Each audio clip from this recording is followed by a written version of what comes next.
Kung sino ang makahula sa tamang susi ay mananalo ng 100,000 pesos.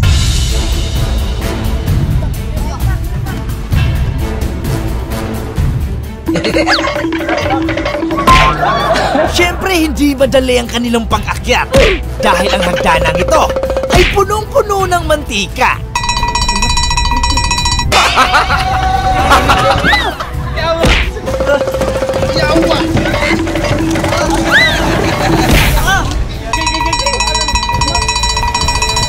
At ito ang good news! Kung sino ang may pinakamaraming susi na na-test ay makakatanggap ng 10,000 pesos.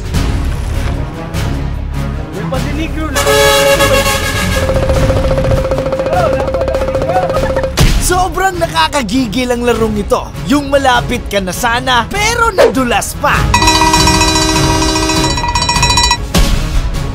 Sa mga hindi nakakaintindi, kailangan nilang umakyat para kumuha ng susi at dadalhin ito pababa upang mabuksan ang pintuang nakakandado. Gusto ko lang linawin na isang susi lang ang pwede ninyong madala sa pagbaba.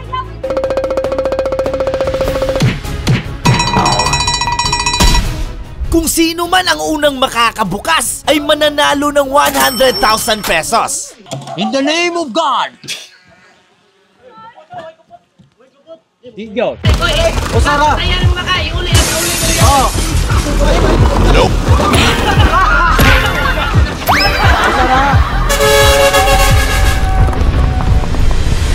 Sa gitna ng kanilang paghihirap, may isang tao na para bang hindi taga rito sa ating mundo. Walang iba kundi si Boss Dario.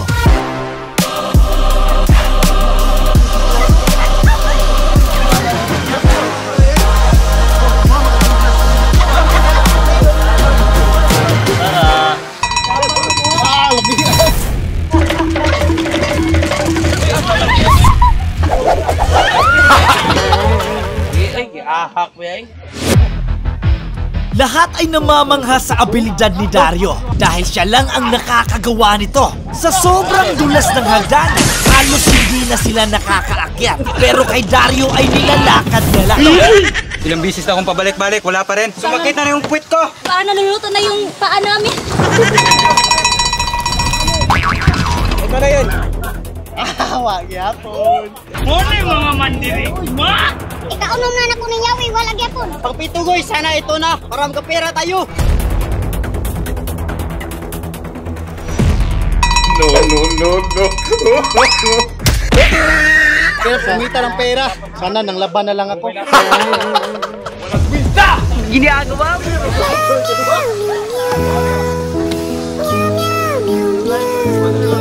Para sa pamilya!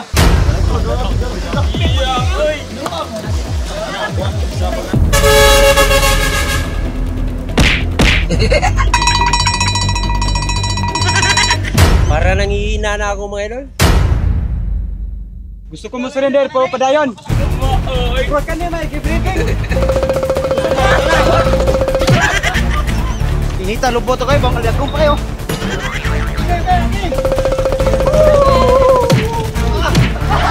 Sabi guys, napaso na ako sa init ng mantika guys. Lo!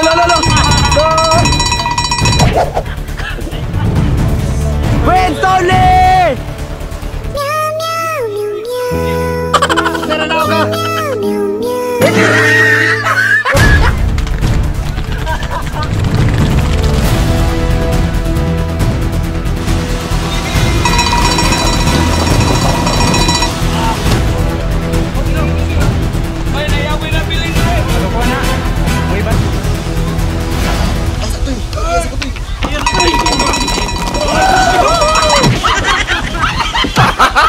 Naglagay ako ng 30 susi at sa pabalik-balik nila, posibleng nagpaulit-ulit at nagpabalik-balik rin ang nakuha nila hanggang sa... Hala! Hala! Meow. May nakakuha na ng yawe.